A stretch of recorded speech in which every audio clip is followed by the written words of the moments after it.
in sort of unique characteristics.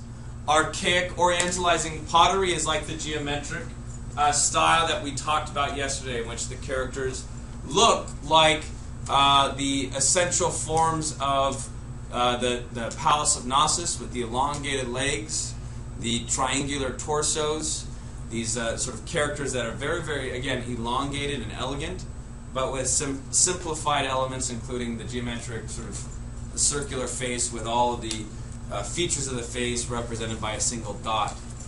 The characters are then on repeating band lines with several different patterns and textures that are characteristic of Greek, including the rectangular spiral and interesting triangular pattern.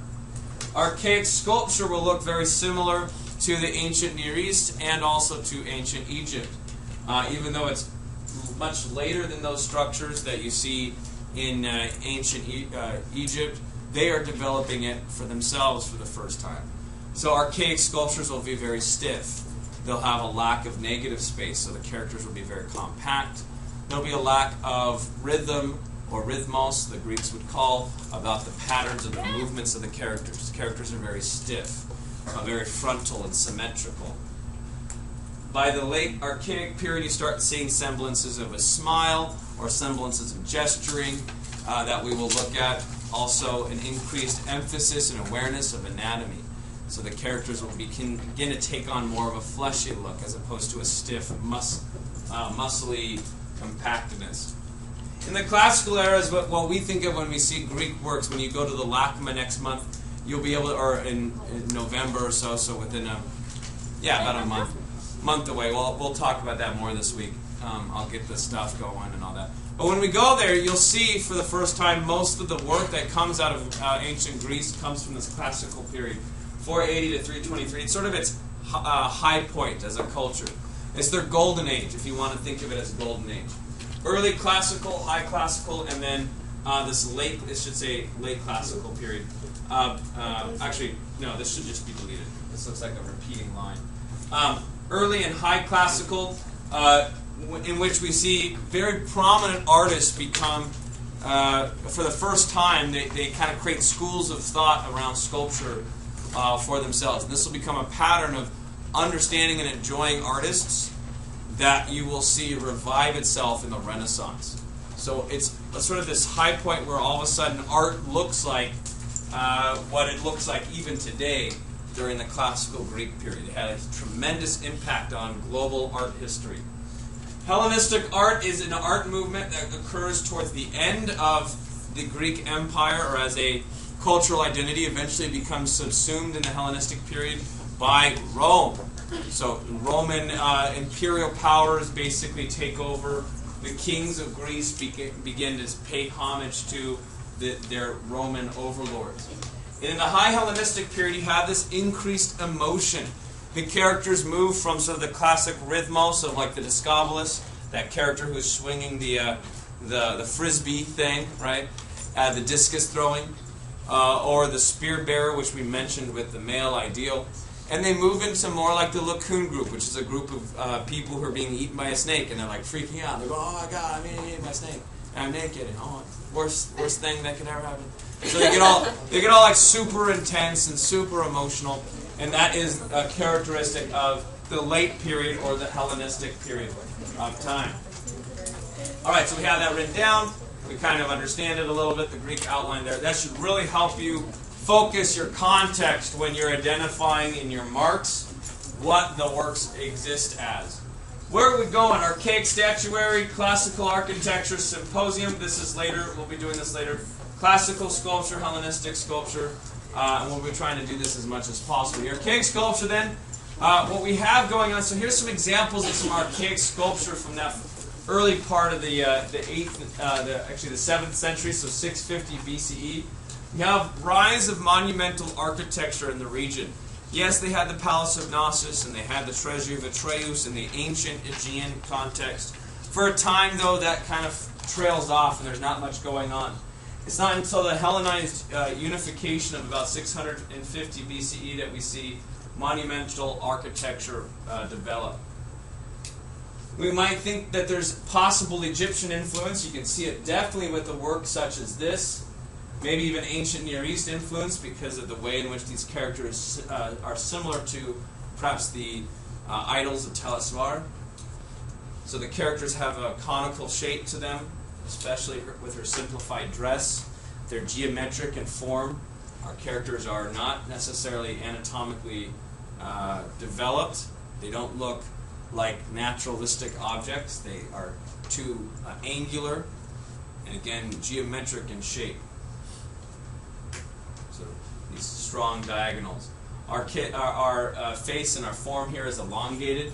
Our hair is idealized and braided. We have a frontal symmetry that's just a simple bilateral with zero negative space. Everything's very compact. You can see how I walked through some of the aesthetic principles of that. That would be the A in your marks. Yes? Why is it that usually it was like the women that were covered and then the men were always uncovered? Good question. Actually, in the Greek context, this is exactly how you see most of the genders represented. And the reason is because for the Greeks, which represents beauty? Men. The male. And for the Greeks, the male represents beauty. Women are to be covered and men are to be uncovered. This is a proper form for sculpture. So that's a good question. It's kind of strange based on our own culture today because very often it's women that are finding themselves uncovered in culture and men who are covered. You don't see as much of the male anatomy in today's realm. But for them, there was an emphasis on this idea of the male figure. Good question. Lorraine. So the one on the left, is that Koros? Good. So we have a Koros and Kore. So the Koros is the male and Kore is the female. Koros and Kore will represent boy and girl, or male and female. So this is the earliest archaic forms come in the form of male and female. They have cubic sort of body types, parallel hips, but they are freestanding. So they are interesting in that right that they are, in fact, three-dimensional, or sculpture in the round. And they develop this sort of characteristic, what we call an archaic smile, where the characters are, especially with the Kore here, she sort of is creating a smile, but it's not meant to be enigmatic. It's not meant to create any other emotional ambiguity. The character is just representing the anatomy of the mouth, but it's sort of doing so with ways that I can see everyone's kind of like right. It's a way in which to show the cheek anatomy here for the character, but not really creating any type of emotional awareness. The character is still stoic. And you can see it especially on this character here, who doesn't really, if anything, he has more of a scowl or a frown. So the archaic sculpture is an important thing here. Now, it becomes more developed, so in the later time, the Koros can start developing something that looks more like this. Do you see the differences in the way in which the character is created? More defined curvature in the body. You see the curvature in the body, which is a great observation. Our characters here are curvy, but this character here has an extra awareness of anatomy. So the character here is, you also notice the heights and the proportions of things are getting into categories that seem more naturalistic. So start looking like the ideal human from a naturalistic standpoint as opposed to a geometric or cubical standpoint. In other words, it's more of a Same with this work here. Our characters become more naturalized, especially the facial features. Softer, less frontal. See, this character here this sculpture was produced primarily with the front view. So the person was basically sculpting it from the front. Everything's meant to kind of be pushed upwards in the front. It seems very flat and awkward from other perspectives. So these characters represent more symbols, and these represent more of the naturalistic objects. So there's sort of a different emphasis. Do you see how they've learned to balance the characters out? Notice, though, there's still an issue with the hips. The hips are still in a strong parallel, sort of parallel to each other, even though one leg is forward. So that's typically an unnatural pose. And so there's an elongation of the left leg in this pose here. The leg forward, we saw that with Koros. We saw that with Khafre, actually, in the Egyptian context. And it usually represents a symbol of power or of assertiveness. So the character is moving forward. Notice it's the men or the women doing that. It's the men. So the men are taking a prominent position of moving. Oh, the faces are more forward. developed too. Kind of like the Egyptian one. So it's Faces like are more definitely more developed, and yes, this does have Egyptian emphasis. This is why the geometric period of this archaic phase is part of the Orientalizing phase, meaning they think of it coming in from ancient Near East to Egyptian influence early on. Oh. So here's an actual proper definition of Koros. There's yet another Koros that's very similar to the ones I've seen. There's a lot of copies here, and this one's from 600 BCE. Again, some of them you'll find say 650, some of them say 640, some of them say 600, because there are several different iterations of the same object. In this case, you see one here. It's got a lighter tone than the one I saw before, although lighting does affect it. Notice that they don't have a strong command of the negative space yet, so they have these connector pieces that connect the hand here so that it doesn't break off. But at least they're attempting, unlike the diorite Egyptian structures, to create these negative spaces in between the legs and the arm and torso. Yes? So when we take our quiz on Friday, we could put Koros 650 to 600 BCE. If you want to do a range, it's fine, but 600, the 7th century BCE, that whole century is fine for these types of works. Good question. You see all these ones, so there's not just one or two of these, there's hundreds of them you can find all over the place, and they're fun to make fun of here, especially the archaic smile. This guy kind of has like a marshmallow man face. It's like got that extra little puff on the cheeks there that's fun to make fun of. Figuring out how to simulate these strange structures here with the gestures that you see.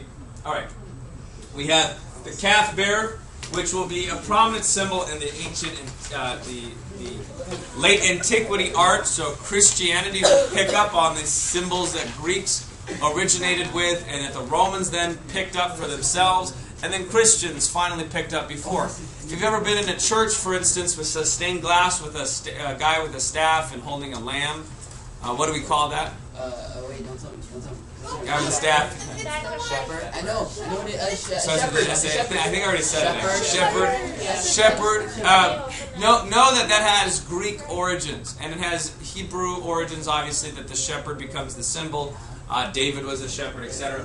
But the calf bearer, and the idea of shepherding or a husbandry of animals, we call it husbandry when you look at how to interact with animals. It's been a symbol since literally the prehistoric era. So just know that it kind of continues on. In this case, you see sort of a symbiotic relationship with the calf to the man. And this becomes a symbol of what it means to be a male figure in the Greek. That you are attempting to have this sort of important relationship, hard work, but it becomes a symbol of the political realm as well. That the government, much like the husbandry of man and animal, is also protecting the people. So that's in part why these things get developed over and over again. Notice where it's at too. It's from the Acropolis in Athens, which is the capital of the capital. So Acropolis is the hill in which you see the the Parthenon structures and a lot of other structures on this hill in Athens. Yes, Lorraine. I'm sorry, I'm interrupting a lot today. But That's right. I was just Good gonna say, question. I have a video game at home Okay. that's based off of, like, I always thought the name was Shepherds? cool. No, gosh. Okay, no, like that's Greek, be really boring. You're like, come here. Greek That's names. actually pretty fun. Greek names? Yes, because there's a level in there called Necropolis, Oh, and then there's one called Omicron Dawn. What's Omicron Dawn? Oh, it's just like Omicron, the name. The And I was sound. like, what? Oh, now you know that there's Greek stuff. Okay, Unreal Beatrice. Tournament. Wait, for that thing, it has to do with religion. I know there's this man that was a shepherd. I just forgot his name. It starts with a J. Come on, we know what I'm talking about. Jesus? Or Joseph? Joseph. Whatever. Oh, okay. Yeah, No, I but think it more has- Joseph. Oh, right. Well, is it trying to relate to that? No, they're different cultures, but what I was suggesting is that the Christian... it's connected though. It's sort of archetypal, the idea that man and animal have a relationship that is representative of protection and a symbol of that kind of fidelity to the natural world, but also the government's importance to the people.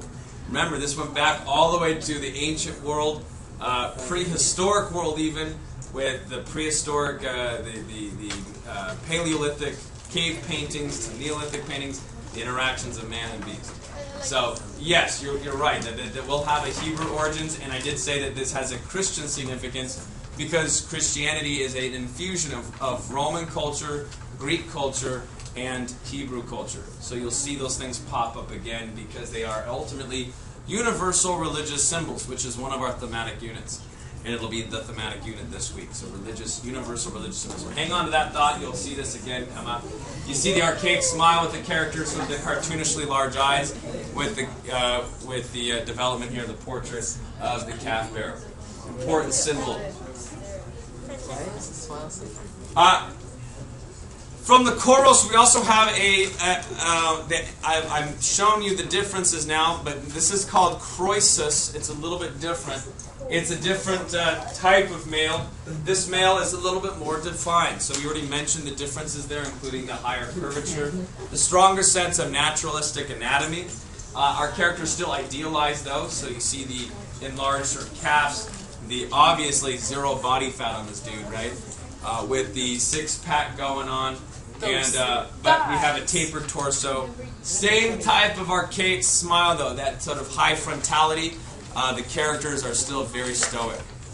So Croesus and 530, you see developments here of the anatomy as they develop it. I took a picture of this girl. She was taking a picture of something. I didn't really know why she was doing that. It was like, whoa. No, it wasn't my wife. My wife wouldn't be doing that. It's like taking a picture like, whoa, this chick here is enjoying the crisis a little too much. Justin. There's a crisis going on. Well, that's that you got that boot hang. Yeah, he does. He's got a strong posterior. Posterior. I believe the word we used was bootang. Freshman. I thought the word we used was You have Congos and okay, Congos. Peplos Kore is also a development like the crisis from the original Kore. That's right, I just combined it. This character here, I want you to show, this is a great example. What do you think this stuff is here? Do you think that's just stains in the paint or excuse me, stains in the sculpture? They burned it. The pattern? No, it's not. It's not burning or anything. Chocolate. It's actually remnants. Chocolate. Some excavator was like, oh wow, there's a sculpture in the ground. Let me look at. Oh, I got chocolate. Nothing gets chocolate out. Nothing gets chocolate out. It'll just stay there. I'll just say it's part of the deal. Apparently the Greeks ate chocolate. Okay. It actually looked like this. And it's remnants of the original paint that was on there. So they could actually identify based on tiny molecules of paint and pigment that it left there that they could identify the color. It's amazing. Science is amazing. And this is probably the best reproduction of the work. Now, which one do you like better? Because this is an interesting thing here to see them side by side. The one with the chocolate. The one with the little chocolate stain. Does it look more like your perception of Greek reality to see it as uncolored, or does it seem to kind of tend to make you a little tense to see what it looked like in its original context? Does this look good to you? Because usually the Greeks have more of a marble structures with theirs, so it's usually white and they're colorless. Well, we think of it as white because that's what's it's sort of the skeleton. It'd be like we were actually seeing all the things that you thought of as Greek. That is the white marble, the sort of the nostalgic formality of all the beauty of these noble pieces. Were actually colored and painted quite gaudily, including everything in the Parthenon. So all those beautiful white structures were often painted with intense, vivid colors. And so this is a weird sort of thing when people have to reorient themselves to what the Greeks were actually doing with their work. Because it's not what we think it is today. So again, this looks like it's more Greek to us, and yet now that is actually what they were attempting. Something that looks more like a mannequin. So now it looks kind of almost cheapens it, doesn't it? But for them, this meant like this is perfect height of beauty because they've hidden all of the beautiful stone behind paint, behind color skin paint. I thought that stain was something else. Like that was way off. You were way off. Okay, yeah. How did they know she was holding an apple? That's what I was wondering. Good question. I have no. It might be because there's several copies of this work, so there might be similar things, or maybe similar iterations of the same character. That's a great question. But it's amazing again how they're able to reconstruct. Actually, we'll see in the Hellenistic sculptures. So the guy, remember when I talked about that naked dude being eaten by a snake? And he's doing that. I'll show you a picture of it. You can find it in the book too. It's in the end of the chapter. You can see he's like, he's got the beard.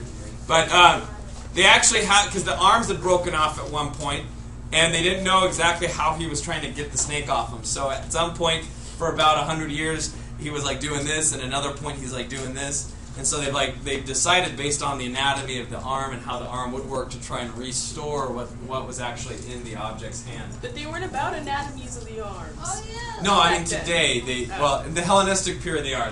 You're right. This would be kind of a toss-up otherwise. Architectural sculpture in the Archaic period is as follows. Greeks originally make architecture that is similar to Egypt and Sumer, so that is they have like step pyramid kind of stuff for like small low-lying dwellings, like and including low relief columns and lintel decorations. So they had decorations on the top of the doors. They had columns and colonnades, these flat-lying structures. Eventually, though, they start developing their own stuff, including developments from the Hittite cultures. So remember those line gates in which they had triangular structures. Remember the Hittite culture, they had those sort of triangular colonnade structures with those patrapaic lion structures on the sides. They combine a lot of this stuff together to create something that is uniquely Greek, but has these influences from the past. You can see why it develops and transitions culture to culture. In this case, you see the same thing here. Now they take that lion relief sculpture from the Hittites, slap it on Greek or Egyptian colonnades, and all of a sudden you have the Greek temple. And the Greek temple is a development of both of those Hittite, ancient Near East cultures, as well as Egyptian. You have a pediment, which is a triangular structure at the top of your lintel. No longer is the lintel the only thing that is on top of your doors. Now it can also be a triangular form. And the triangular form is going to stick with us for a long time. In fact, most of your houses have a triangular form to them, because it's based in part in that Western Greek development. Inside there's a patrapaic figures, much like you see in this case. This is a Medusa. Medusa is a patrapaic, meaning if you do these kind of Gorgon kind of characters, which is what Medusa is like a snake-haired thing that you look at and it turns you into stone. If you put enough of those on your stuff, it's like a warning to people not to attack it. It's like a symbol of cursing if you destroy it. So you see here the Medusa at the center of pediment. This is the temple of Artemis. At Corfu, I have no idea what that is or where that is. 580 BCE. Again, the archaic architectural designs. You see these pediments in Mycenae in particular, filled with separate integrated stone sculptures. So they actually would include sculptures that were fitted like puzzle pieces into the pediment. The pediment has a border, but these sculptures will often recede outside the border to create almost a 3D illusion or illusory effect. The characters are meant to look like they're popping out or be more realistic than they are. Meaning they're not low relief. They start getting high relief inside the sculpture. This becomes an important decorative trait of temples. So once again, the pedimental structure is from the Hittite culture. The colonnade is from the Egyptian. Put the two together, you get Greek temples. Greek temples also have gorgons or other decorative features inside a high relief integrated stone sculpture inside of it. This will be characteristic of Greek architecture for quite some time. Finally, to look at the developments of sculpture towards the end of the Archaic period. Excuse me? I said his leg. Well, the leg has been broken. Yes, we excavate this from the dirt, and some parts are missing. The end of the Archaic period, which is this, ends around 450 BCE, is typified by this East Pediment temple of APAH in Aegina. This temple of APAH isn't important, but what is important is characters that are inside this pediment. Notice, by the way, where do you think he is in the pediment? If you were to think about the pediment and how the pediment would look, where would he be? At the bottom. What, you have it kind of in your hand. What do we say? Sort of in the sides, in those crooks of a triangle, he would be the guy in the crook. You can see how his line quality is moving in a diagonal direction. And this is part of the storytelling in a pediment, is that your characters become more emotional or more creative as a result of trying to fill that pedimental space.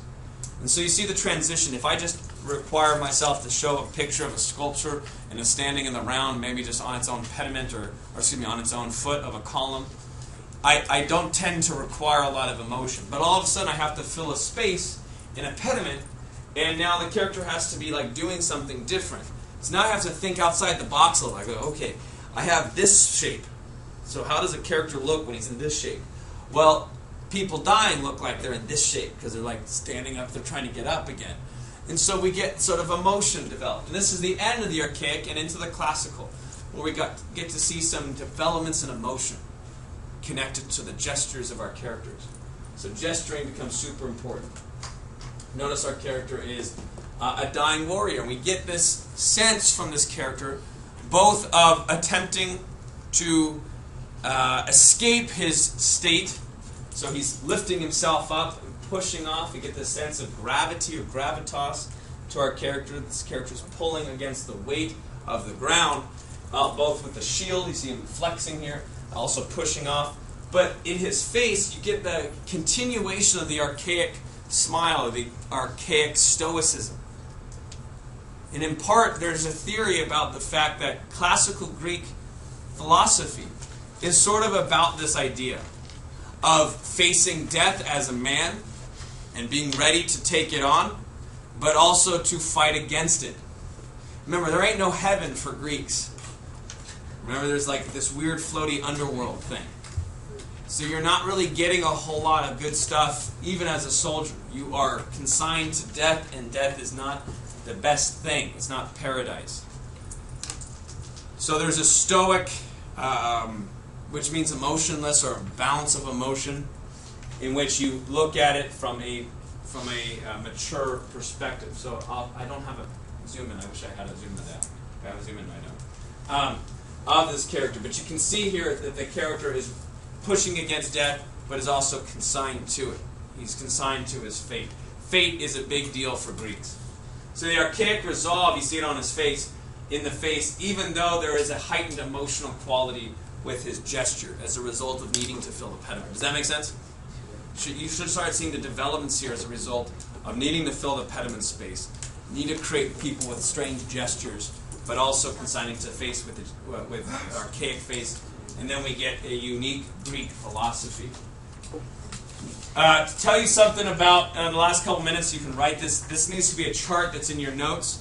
And you will have when you do your sort of final exam stuff, you will be required to know these elements here, because the Doric, Ionic, and Corinthian colonnades are instrumental to understanding architecture for the next 1,000 years or so. This standard canon of Greek architecture becomes repeated throughout the Roman and then later into the Christian context up until the modern times. People will come back to this. In fact, I can tell you right now, this is where I'm going to be moving with this. What does this look like? Even in America, do we have stuff that looks like this? Yes? White House. The White House is neoclassical, meaning it comes back to the classical Greek. So when you know other buildings, including the Lincoln Monument, are elements that are represented, the House of Congress, or the Congressional Building, the Capitol Building. These are all neoclassical elements. So our structure here, better instead of taking a picture, there's actually, you can just find, if you type in Doric or Ionic orders, you can find really good stuff in there. There's also a good one in your textbook. So probably do that. But I do want you to draw it out. So at some point, draw it out so that you are doing the same thing you're doing with your marks, and that is looking at it, actually looking at it. Not just memorizing it, but looking at what they are, because you want to be able to identify it when you see it in actual photographs. The stylobate, which is the thing that's like the foot of it's like the pad that levels everything on the ground. The stylobate, often you have several different ones that create sort of a stepped stylobate that goes up to the top. From the stylobate to the top of the Capitol is what we would consider the entirety of the columns. The column itself includes the shaft of the column and the Capitol itself, which is the head of the top of the column, the top of the shaft. The shaft and the capital are two different things. So the capital is often a sort of a larger radiused object. So it's usually kind of a rounded object that lets you know that this is the end of the capital and that now it's going to take pressure from the roof.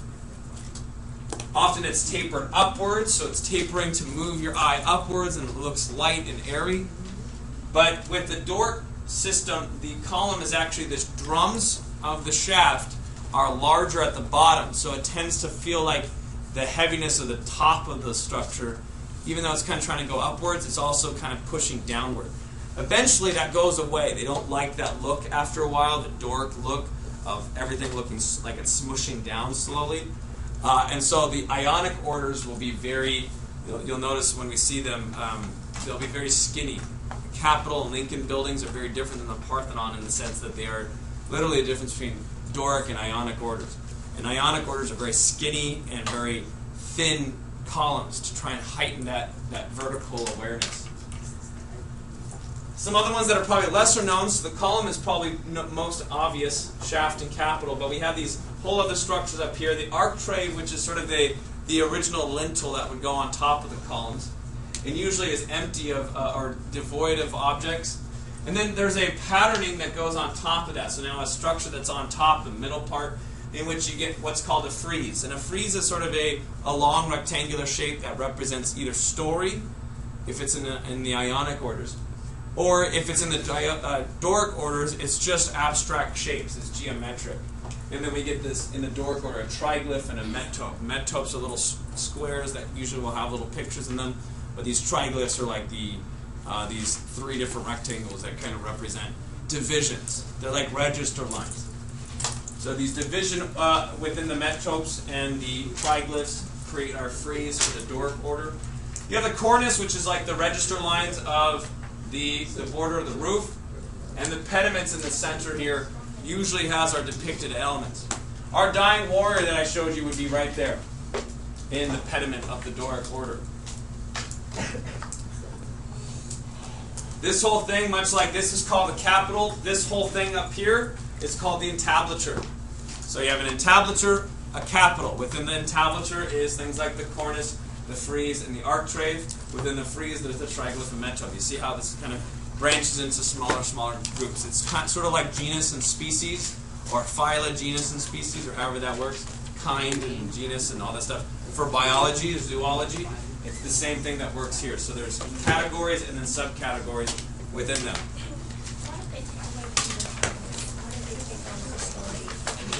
So these are instead of it being separate elements, the frieze on an Ionic colonnade is often either blank or it's continuous. So instead of it being simple sort of blocks, they actually create a continuous frieze. So I don't know why exactly, why the triglyph disappeared. I think it's to create a more unified structure. So there's several elements there that go with it as well, including the skinniness of the shaft itself will change. The height orders will change as well. So